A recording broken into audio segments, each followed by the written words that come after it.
We are out of Doc's territory. We can hide. Wow, the stat roll is way over there. Just move that in a little bit. A little bit. All right. Okay. Well, weird. I hit launch game, and it loaded the same page. So, again, there might be some maintenance or some weird stuff going on here, but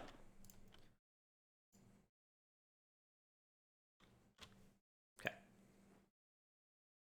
Going to go do some research on PSO2. I barely know anything, and I like going somewhat blind, but not completely. Yeah, I'm gonna want to know what classes do what. Mostly. That's gonna be my big thing. So we'll yeah.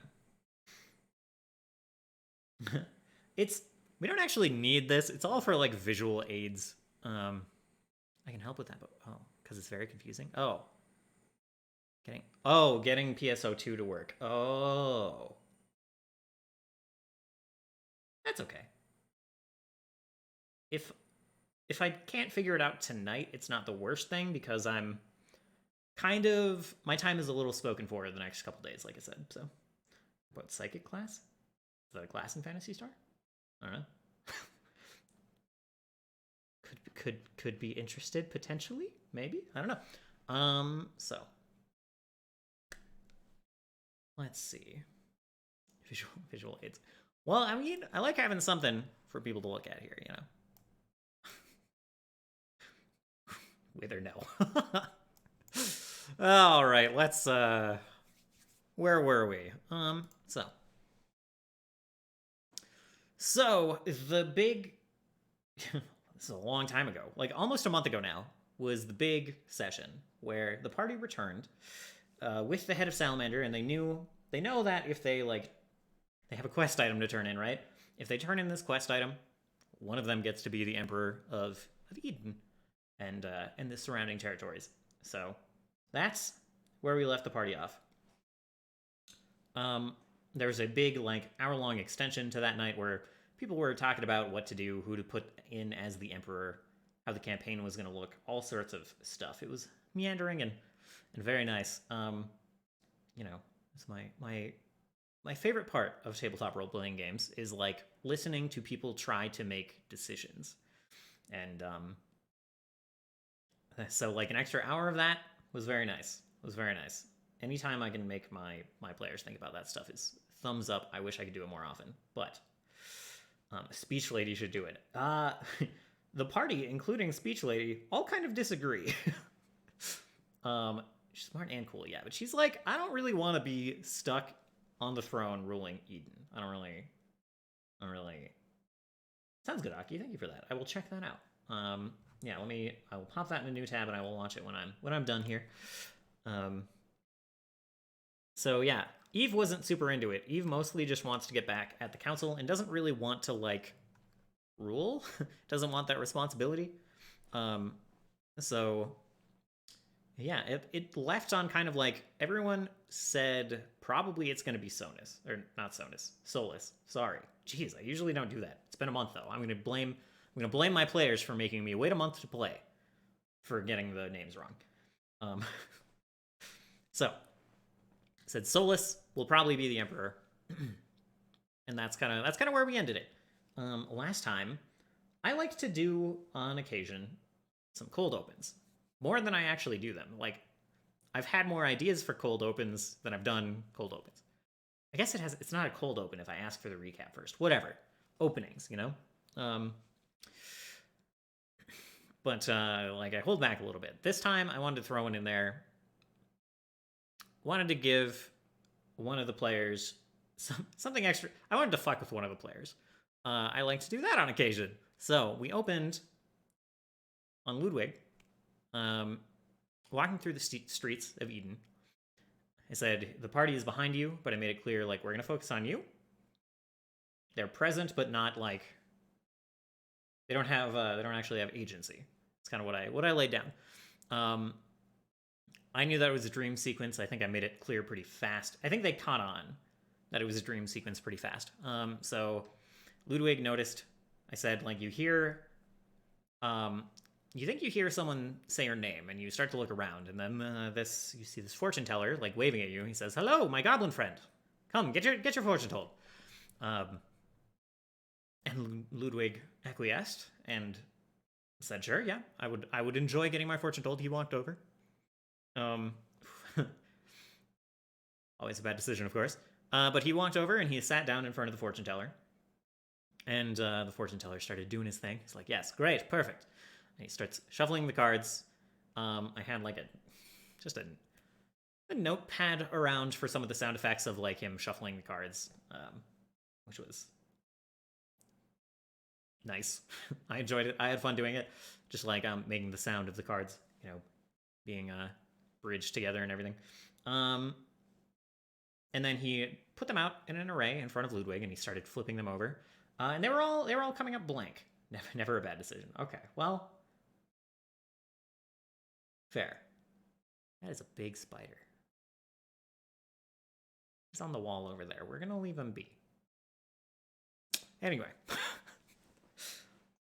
the consequence of not living, but being in a basement office. Best decisions are made when you don't think about it. That I kind of agree with tabletop role-playing games a little bit. I think sometimes it's good to do the impulsive thing. But yeah, every Fey Arizado would agree. Mm-hmm. So he sat down, started to get his fortune told. Like I said, all the cards come up blank. The fortune teller is visually distressed and starts picking up the cards. He's like, I'm sorry. This is just cards always come up this way since the gods were sealed away. Their fates are confused, and he kind of gestures off to his side. And Ludwig looks over and he sees like there's a child, a young boy, sitting there in like white robes and like a neck manacle that had like chains leading into the ground. That I described as like you didn't see this guy before, you didn't see this boy before. He's just there now. You didn't notice him, which is probably the big like, oh, this is a dream thing. And then, so the guy starts like reshuffling the cards. He's like, let me try again. And as he's shuffling, the boy like looks over suddenly at Solace. The chains jingle, and the fortune teller like drops all the cards at the same time. Like both of these things happen at the same time. All the cards are either like they're splayed out, they're either blank or showing the card back, except for the one that landed right in front of Ludwig, which had a symbol of the tower on it. I'm just going with the basic. The common tarot deck that most of us are familiar with. So showed the tower, which kind of is emblematic of destruction and cataclysm and like the basically the end of something, So I threw that at him, and it basically was just to fuck with him. I know that Ludwig is a nervous character. I know that he always worries about things, and I figured he might look at it in the worst possible light. He wouldn't. Yeah, because like every possible interpretation of that. This is the great thing about fortune telling, right? Every possible interpretation of the tower could be correct in the coming time. Unsurprisingly, the tower is Cam's favorite card. What a shock. I too like it. I like the tower. The tower is nice because it's easily misinterpreted. The nuance gets lost with the tower. So yeah. It's a fun one to throw out to a party that has a momentous decision coming up. The phrase, a total breakdown of beliefs, appears in the meanings booklet, and we occasionally argue as to whether that is a good thing or not. It depends, right? It depends on whether it definitely depends on whether you're the establishment or not. Because the establishment is basically never going to like a tower card, Almost never. So... unless they're a really self-loathing establishment. Yeah. So that was fun. I enjoyed that. He immediately, when Ludwig woke up, and the whole whole party woke up. He went out and tried to find a fortune teller nearby. I was basically like, yeah, there's probably a lot of fortune tellers near Solace's, where Solace's family hang out. They're in the gala grounds down here. So a lot of like fortune tellers, a lot of actors, a lot of entertainers of various types. So he's probably like seen a lot of these around, and this is probably how like the thought kind of got into his head, right? I'm going on the dream thing. I was like, probably is where it all came from, and he found a fortune teller that like could explain to him what he saw because he wasn't super clear. So he asked like, what did the Ludwig thing, where he's like, oh, what does this card mean? What does like the sun mean? Like asked him to go through a couple, and then asked about the tower like in the middle, right? Covering his tracks even when it's a complete stranger who doesn't at all care who Ludwig is. And yeah, so he explained that the very brief version that it meant destruction and the end of something, and like I said, the breakdown is the word I was looking for, actually, like the breakdown of the establishment. I said like those things, pretty sure. And Ludwig moved on from there, and then was like, oh yeah, can you read my fortune? Or he offered to, and Ludwig was like, yes, please. And he laid down the lover's card and went with a very direct, like, oh, you might find someone special today. You might find your soulmate or an important partner. But again, up for interpretation. Like, one, his little alchemical familiar Blevin was literally sitting right in front of him, so there's that. Two, like, he's starting kind of a partnership with Solace to be like his advisor on the throne, so that could be a contradiction with the tower, right? Of saying like, hey, this could be a good thing, this could be a harmonious partnership you have coming up. But Ludwig, rolled his eyes and was like, whatever, man. It's like, okay, yeah, sure, looking forward to meeting someone important. From there, that whole non sequitur completed and done with, the party regrouped at Solace's place, and they talked about what to do next, and they decided, potentially, I should have gone back and watched the VOD. I always should, like, watch some of it, at least for the points that are highlighted in my mind. I should, like, if something important happens, I should hit the marker button and, like, go look and see if it's as important as I remember, and, like, review it, process it a little. Sorry, just thinking to myself about how to get better at these campaign diaries, because sometimes I'm a little easily sidetracked and not necessarily, sometimes I miss points, so that would help a lot. So, either way, with his help or not, the party decided, hey, maybe we should, like, take care of some things before we put Solace on the throne, before we make him the emperor, before we turn in this quest item. So they were like, there was this assassination thing that kind of happened when we were here before, right? Councilman was pushed off the roof of the clock tower. Maybe we should go look into that a little bit, clean that up, figure out if that's relevant. And in it, it turned into, we'll get to that, I guess. So they go to talk to the investigator that they spoke to before at the scene of the crime, before they left Eden, a couple weeks ago now, a couple months ago, in real time, to see if he had dug up anything, and he kind of didn't. He had talked to all the council members, and I described it as, like, he had a list of all the names, and it was, like, what they knew. It's like, they know nothing. It's like, we think the councilman pissed off a cook that, he'd gotten food from, and then, like, nothing. So just going down the list, like, no one had anything interesting to say to him. The other thing I did was I made it so a couple of the council members had taken a conspicuously long time to respond, including, like,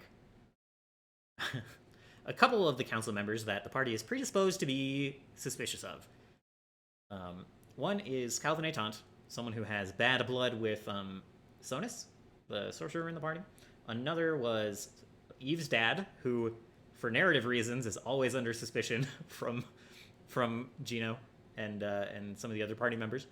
And then, like, kind of the head, what is she? She's like the head priestess of the new divinities, basically.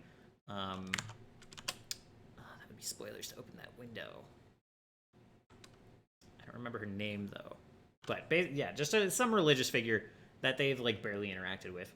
So yeah, so they were like, all right, well maybe we can. Oh, and the friend of the guy who died.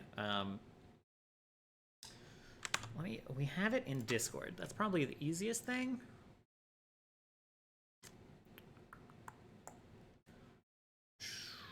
Lizards, ground and pins, and okay, yeah.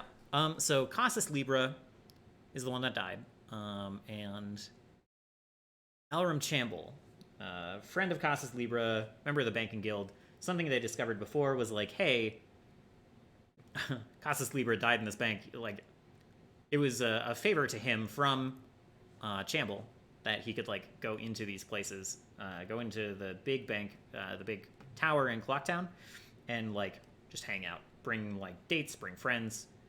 Occasionally played a game called Stones there, had meetings there, like that kind of thing. And that was all a favor from Alram Chamble. So they looked into. He was kind of on the list of people to check out and talk to because like died in his bank. Could be incriminating. But they started by going and talking to the investigator. Like I said, went through his notes. Oh, big important thing. This is what I'm talking about. I forget pretty key details. They arrived, and the investigator was like outside of his office being bandaged, and next to him was a pile of sand, and inside was another. So like they'd gotten there after someone had tried to take out the investigator, Marcellus Atrone. So that's pretty important. That's why I need better notes. Need to work on all this, obviously. So someone had tried to kill him. Thankfully, he was, he's in with all of the town guard in like the town guard garrison. His office is there, so there was backup close by, and he's a decent fighter to his own credit. So he got out, not unscathed, but with not life-threatening injuries. Sorry. I'm pretty focused on this, so I'm like catching up on chat late, but he believed the fib and didn't believe the potential fib. Right, correct. Ludwig was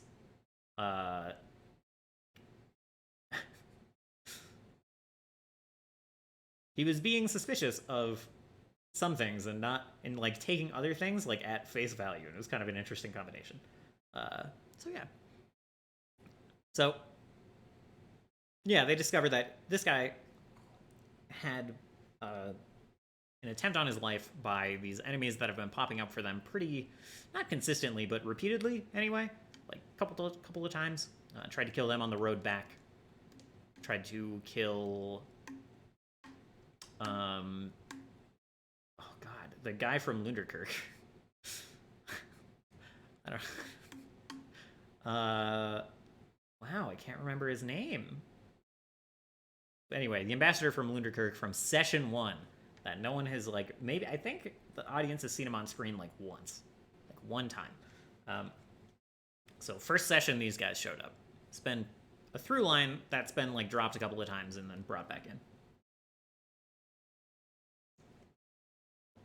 So they're like, okay, maybe these golems are related to whoever like killed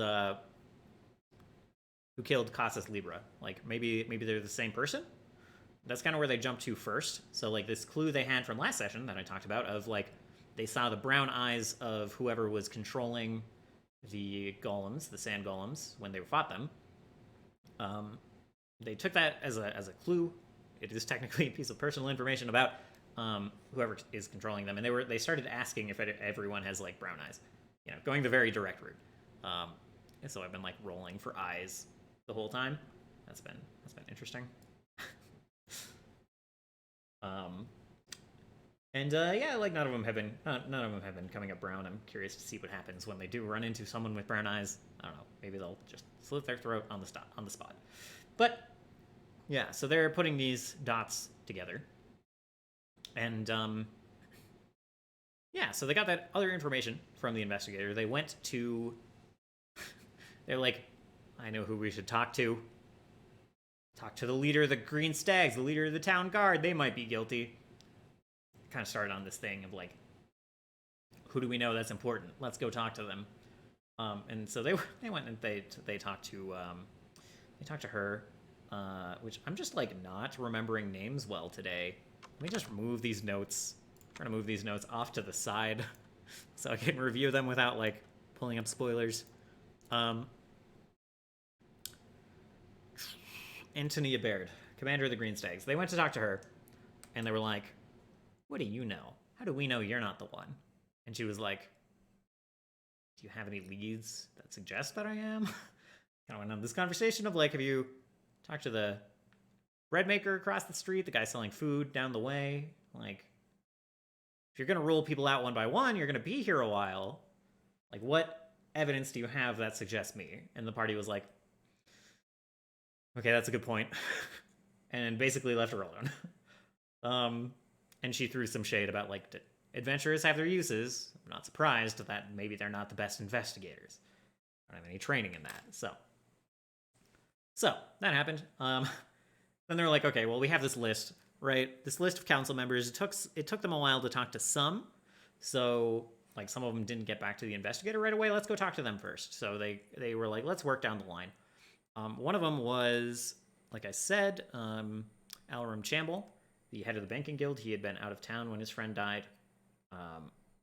So one, he had a pretty good alibi. But they wanted to go talk to him, see what he was about. And there was kind of this whole scene there where they were talking to him, and he was trying to do the thing of like, it's not safe to talk here without saying that it's not safe to talk here. So he started writing a note. And Eve was like, all right, everyone else leave. Shit, I felt that. It was definitely one of those moments where I was like, here, let me tease the players a little bit in addition to the characters. There was a little more of me saying like,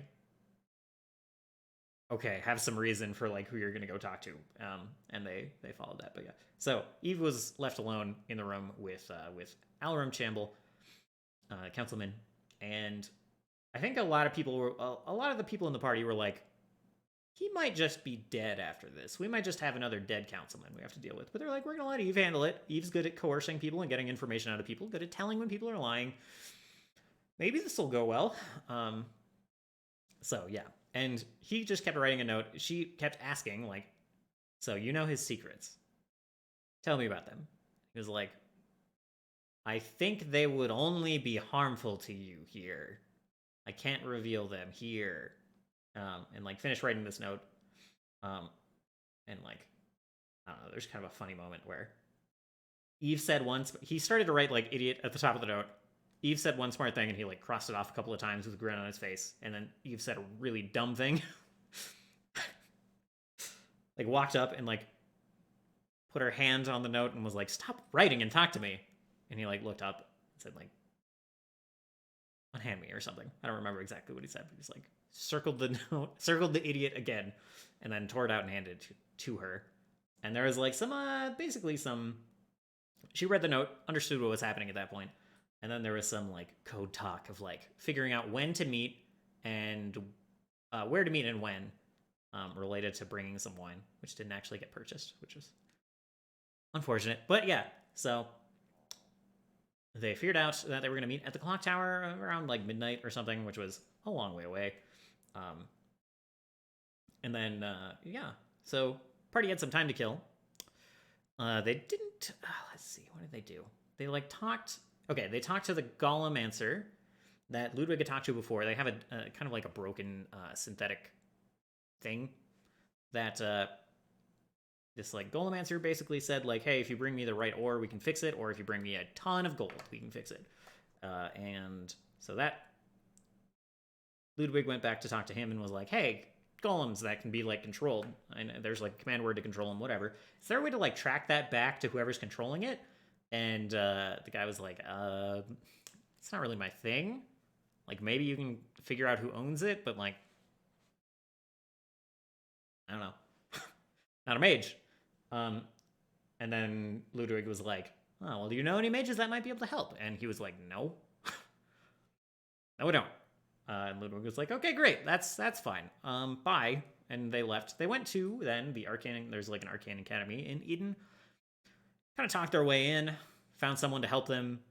Long story short, they ended up they had one of the golem cores, and they were like they had an enchantment on it that would light up if they got close to whoever created the golem.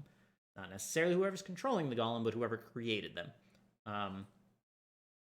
I mean, saying stupid stuff may have deterred random listeners and spying guys. Exactly. Could have. Very well could have. So in a roundabout way, maybe it helped. Yeah. It very well could have.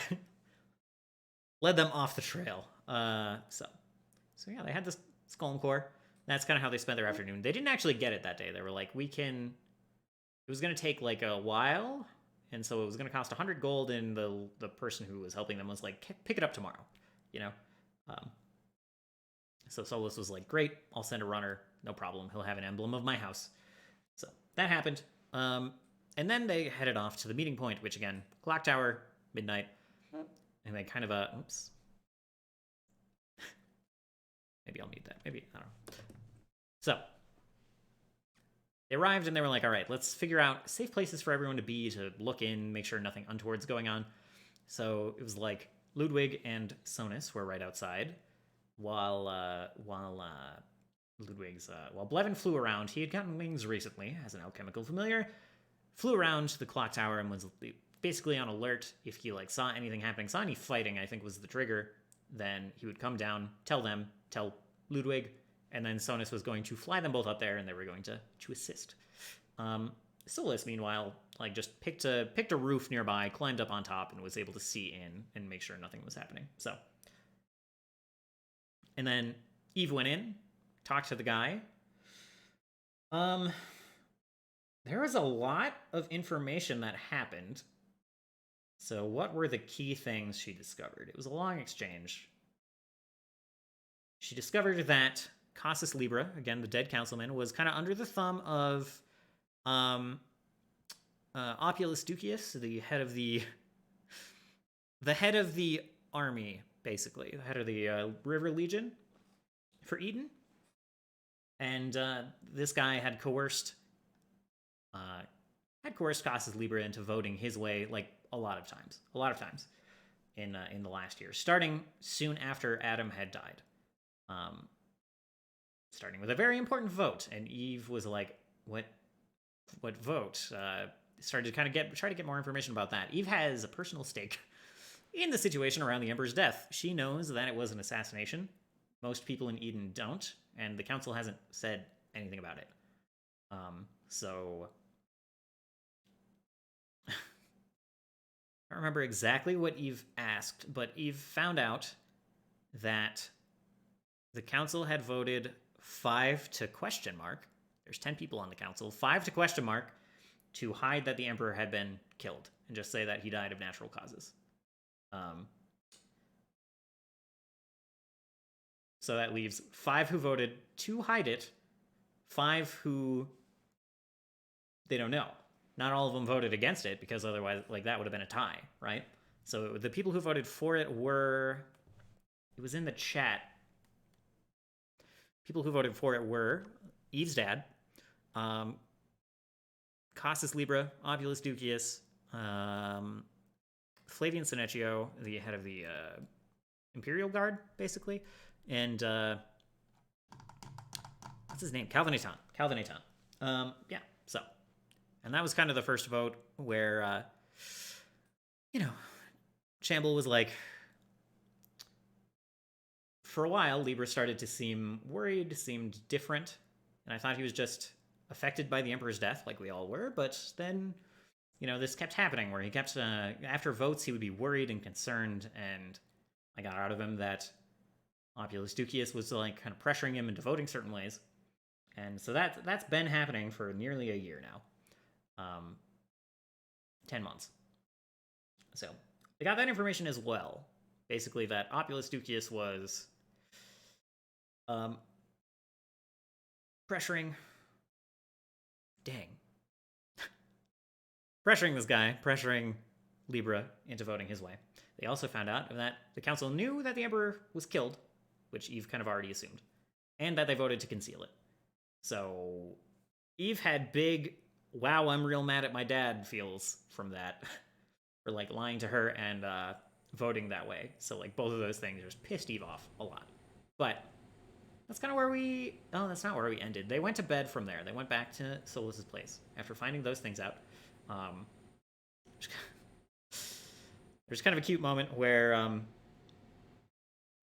Chamble was like, "Hey, did you bring that wine? You mentioned you were gonna. You asked about a good wine for midnight tonight. Mentioned wine. Did you bring it?" And Eve was like, "No, I didn't. This wine would be better, by the way." And then he was like, "Yes, yes, of course." And he nods and he looks away. It's like, would be better. And then he like is like, maybe you and I could share a glass. And like looked over and Eve was just, it did the Batman thing where Eve was just gone. I thought that was cute. It's like, oh yes, well, okay, suppose not.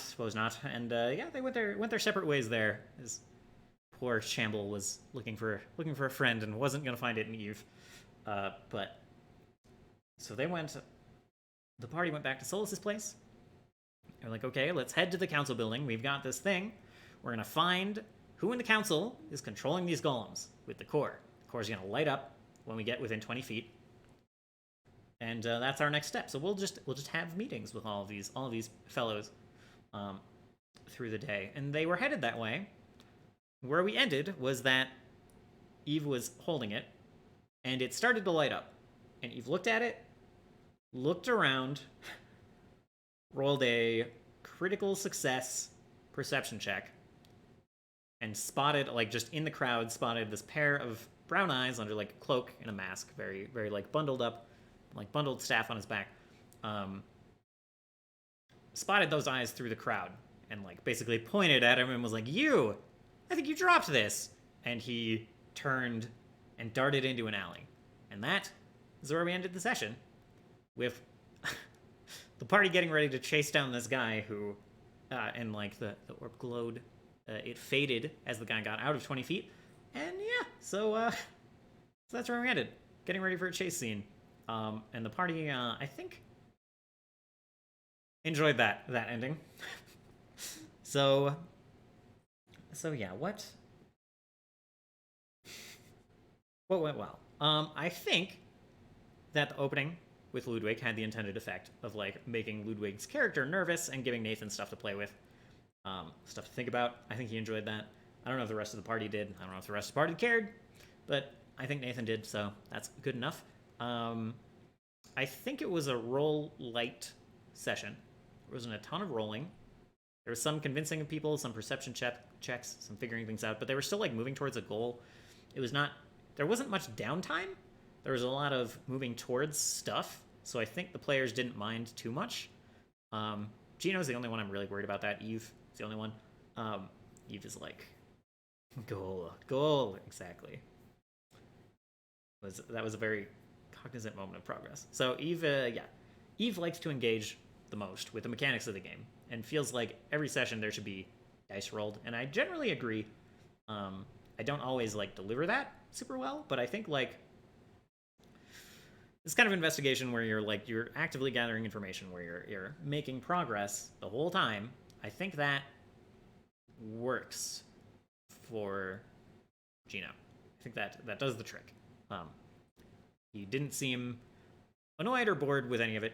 I think the only one who wasn't super engaged the whole time was Solace, my brother Connor Danzabar from stream. But he was distracted for a valid reason. There was a lot of health homework. He's finishing up his semester. His semester's done now, so yeah. Side note, not really relevant. Just thought I'd mention it. So yeah. But he was a little distracted in that whole session, which is fine, because his character's not the best at investigating. There probably would have been a couple more, what do you call it? What is it? Not underground lore. Something like that. Underworld lore. That's what it is. So there would have been a few more of those checks, probably. So anyway, and I think the ending. I feel like the conversation between Chamble and Eve, I think that went really well. I kind of feel a little bad that Eve and Solace get all of the impactful conversations. That wasn't really meant to happen there, but Eve was just like, all right, I'm going to come alone, obviously. That's what he wants. He never said that. He never stipulated, come alone, don't bring your party. But it was just assumed. Eve was like, all right, come on, gotta go alone. Secret meeting at night, which is fine. I'm fine with that trope. That's clearly like what the party kind of wanted to see. So I was like, sure, fine, that's fine. I'm not going to correct that. It's just kind of funny to me. And then the ending was, I feel like a good cliffhanger. I thought it was a good spot to stop. The party had the appropriate response, which was like, oh, damn it, this guy. Gonna get him next week. And immediately started talking about all the stuff they could do to catch up to him, which I was like, good thoughts and good ideas. I'm glad you told me. I'm glad you told me all the things I have to look out for, which is basically just Sonus getting really fast and being able to fly. So, oh my god, I just realized I have Thai iced tea upstairs. That's really good. Okay. Anyway, so that's the recap. And I'm going to go get that Thai iced tea. And then I'm going to come back, and then we're going to set up a chase scene. That, I'm glad I did that at the end, because I was not at all prepared to do it. We're going to look up some rules for it. We're going to have to stat up this mage guy. I'll probably tell you who he is. So, if you're a player and you don't know yet, get out of here. Get out of here. Get out of here. So, yeah, I'll be back in a couple of minutes, and we'll talk about it. We'll figure out how to chase people around.